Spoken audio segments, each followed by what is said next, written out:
Okay, I'm going to give an example of the 6.4, which is the central limit theorem. We didn't get to cover this example in class, so here we go. Let's try it. It says ejection seats in planes were originally designed for men weighing between 140 and 211 pounds. When women became fighter pilots, the seats had to be redesigned. The weight of women is normally distributed with a mean of 171 pounds and a standard deviation of 46 pounds. And then it says in part A, find the probability that a randomly selected woman will have a weight between 140 and 211 pounds. So here I have a normal distribution graph. It's normal with a mean of 171 pounds and a standard deviation of 46. We're talking about just one woman here. So this is a normal distribution problem, but we are looking for the probability of a weight of an individual woman between two weights, 140 and 211.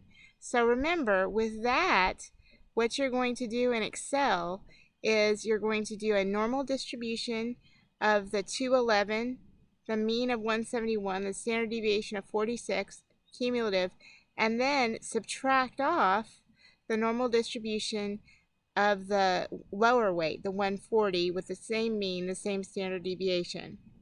And so when we do that operation in Excel, we come up with, for individual women, 0.558, or about 56% of them, will be between 140 and 211 pounds. So what we're doing is taking the area to the left of the 211 and then subtracting off the area to the left of the 140, and we get 0.558 for our probability.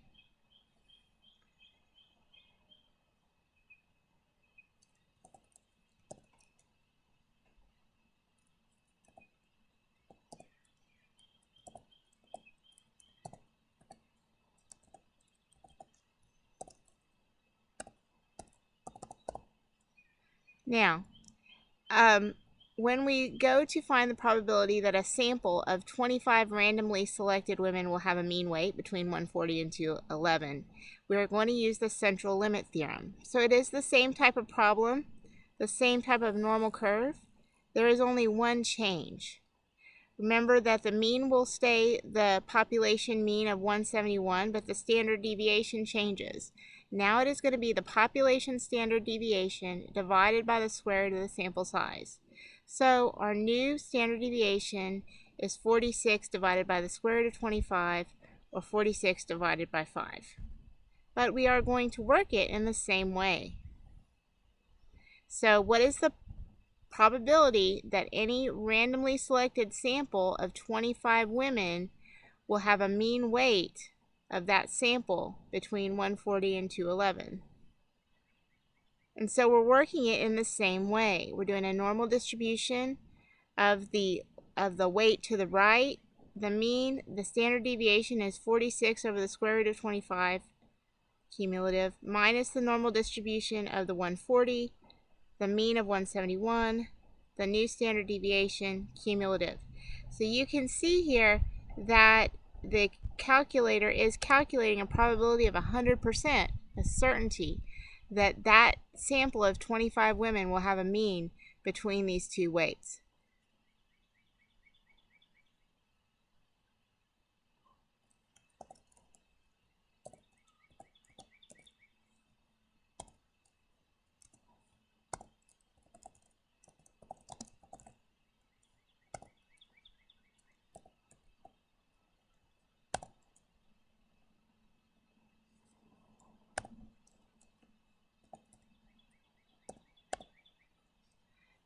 Now, the question is, when redesigning the ejection seat, which probability would be more relevant? The probability from part A that one randomly selected woman will have a 0.558 chance of having the weight between 140 and 211, or the probability from part B that a randomly selected sample of 25 women will have a mean of 140 to 211 pounds. Well, you have to ask yourself, what is the ejection seat made for? And it's only made for one person. So part A will be the relevant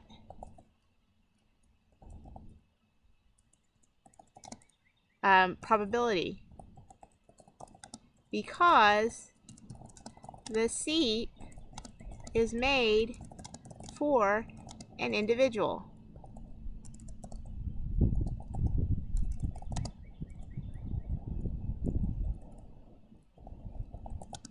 Okay.